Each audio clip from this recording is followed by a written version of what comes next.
Alright, let's get this out of the way first so we don't have to dole over it. I didn't make any further content on September due to the World of Warcraft classic hype, amongst other games that I played so far. But now that's died down a bit, I can focus a bit more on making content. And from what I've talked about in the last video, we're going to talk about the sniper secondaries. To be completely honest, there's just 2 secondaries that are actually weapons. The rest are just utilities that increase the sniper's survivability in fights and or help out their buddies in some way, shape, or form. So, in order for me to make this video not short, I will be cutting in his melee weapons as well. I never used this secondary for myself in a long while. It may be useful if your target's only need to close the gap, but I never had to use this, even though it statistically deals more damage per second. Unless you've got a Machina or Shooting Star, I would suggest using something else. This is by far the most disgusting thing I've ever had the displeasure of using in game. Mostly because you're throwing your own piss-filled jar at your enemies and friends. When thrown at enemies, they receive a mini crit debuff which makes them super weak, and it also gives them a neat little tint of yellow to show you who got pissed on. Unironically, you can also throw this at your friends that got caught on fire to put the flames out. Whether or not they'll thank you is up to them. All is fair in love and war, but throwing your own yellow excrement on your foes is just straight up disrespectful. Spies might be pissed if you tore a hole and splattered blood in your suit, but he'll be scared when they get soaked by this. I can imagine their suit going heavy and cold because of it. R. Kelly would be proud, but don't show him this. At all. This battery-clipped aboriginal shield is probably going to be either the most useful or the most useless piece of wood you'll ever use. For the most part, if a spy does try to dig a knife behind you, the shield breaks and they get shocked for a short amount of time, technically stunning them. This is where you either run away or charge them down and show them you've got a real knife. Keep in mind, the smart ones will tend to just shoot you outright, but at least you wouldn't be the spy's #1 target now, unless you're alone.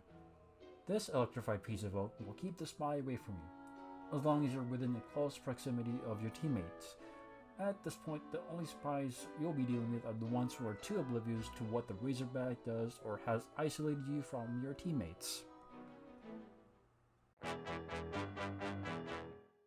This fine piece of Aussie brand Gucci somehow works better than any fire retardant suit.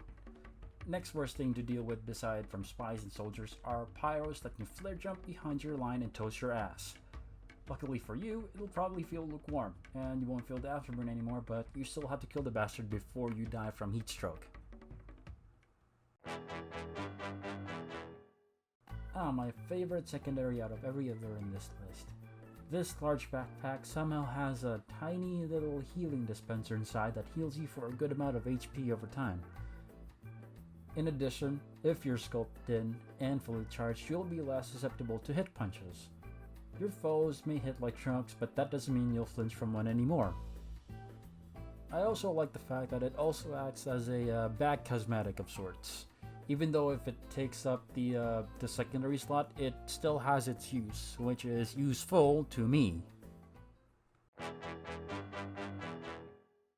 Visually, this is my favorite SMG to use, mostly because it has a silencer and it sounds like the OG M4 from Counter-Strike Source.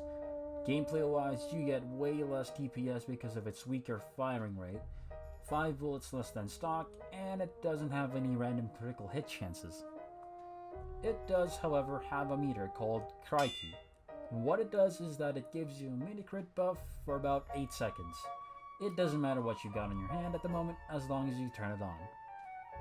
Now we got all of the secondary slots taken care of and explained, now we gotta talk about the melee weapons that the snipers use.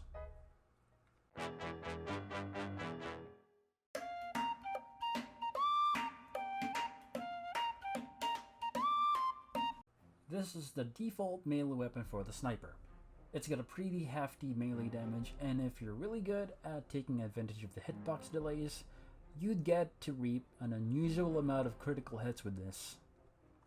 Probably a bit on the nose if they gave the sniper a knife kind of like Crocodile Dundee's, but the Gurkha Blade is one of the more exotic bladed weapons of the game, aside from the Spy's butterfly knife. I actually tried to see if the Aussies and to some extent the Kiwis used the kukris other than its country of origin, Nepal, and I was surprised that the boys actually used this in World War II, specifically their Air Force pilots. Okay, this is probably a niche melee weapon to begin with. You pretty much use this on spies that constantly have the tendency of constantly using their invisibility watches. You hit them at least once with this, they will quite visibly be under bleeding effects and you get to see them bleed, invisible or not.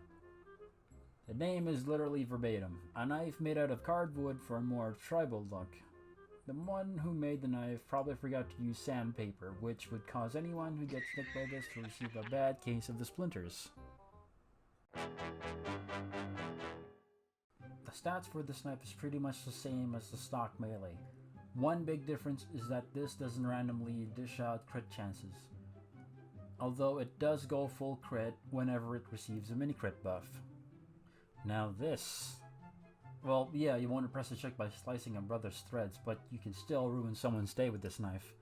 You use this in conjunction with the Girardi or the Cleaner's Carbine for a maximum potential.